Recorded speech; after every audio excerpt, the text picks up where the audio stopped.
ಬಂದುಬಿಟ್ಟು ಶನಿವಾರದ ವ್ಲಾಗು. ಇವತ್ತು ನಾನು ಕೆಲಸ ಎಲ್ಲ ಮುಗಿಸ್ಬಿಟ್ಟು ನೆಲ ಎಲ್ಲ ಒರೆಸಿ ಕಿಚನೆಲ್ಲ ಕ್ಲೀನ್ ಮಾಡಿಕೊಂಡು ನನ್ನ ಮಗ ಕೂಡ ಮಲ್ಕೊಂಡಿದ್ದ. ಹಾಗೆ ವಾರದ ಪೂಜೆನ ಮಾಡಿಬಿಡೋಣ ಅಂತ ದೇವ್ರ ಕೋಣೆ ಎಲ್ಲ ಕ್ಲೀನ್ ಮಾಡ್ಕೊಂಡ್ಬಿಟ್ಟು ಪೂಜೆ ಮಾಡ್ತಾಯಿದ್ದೀನಿ. ಇವತ್ತು ಏನಾಗಿತ್ತು ಅಂದರೆ ನಮ್ಮನೆ ಕಾಯಲ್ಲಿ ಮೊಳಕೆ ಬಂದಿತ್ತು.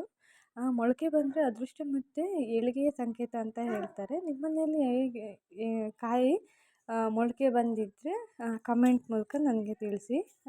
ಇದು ಎಷ್ಟು ನಿಜ ಎಷ್ಟು ಸುಳ್ಳು ಅನ್ನೋದು ನನಗೆ ಗೊತ್ತಿಲ್ಲ, ಅದನ್ನು ಕೂಡ ಹೇಳಿ. ಹಾಗೆಯೇ ಪೂಜೆ ಎಲ್ಲ ಮುಗಿಸ್ಕೊಂಡು ನನ್ನ ಮಗ ಎದ್ದಿದ್ದಾನೆ ಅಂತ ನೋಡಿದೆ, ಇನ್ನೂ ಎದ್ದಿರಲಿಲ್ಲ. ಮನೆಯಲ್ಲಿ ಮಕ್ಕಳಿರೋರಿಗೆ ಮನೆ ಕೆಲಸನೆಲ್ಲ ಮಾಡಿಕೊಂಡು ವಾರದ ಪೂಜೆ ಮಾಡೋದು ತುಂಬಾ ಕಷ್ಟ. ಹಾಗೆ ನಾನು ಕೂಡ ನನ್ನ ಮಗ ಮಲ್ಕೊಂಡಾಗ ಎಲ್ಲ ಕೆಲಸಗಳನ್ನು ಮುಗಿಸ್ಕೊಂಡ್ಬಿಡ್ತೀನಿ. ಅವ್ನು ಎದ್ದವಾಗ ಅವನ ಕಡೆನೇ ಗಮನ ಹರಿಸೋದಾಗತ್ತೆ, ಏನು ಕೆಲಸನೂ ಮಾಡ್ಕೊಳಕ್ಕಾಗಲ್ಲ.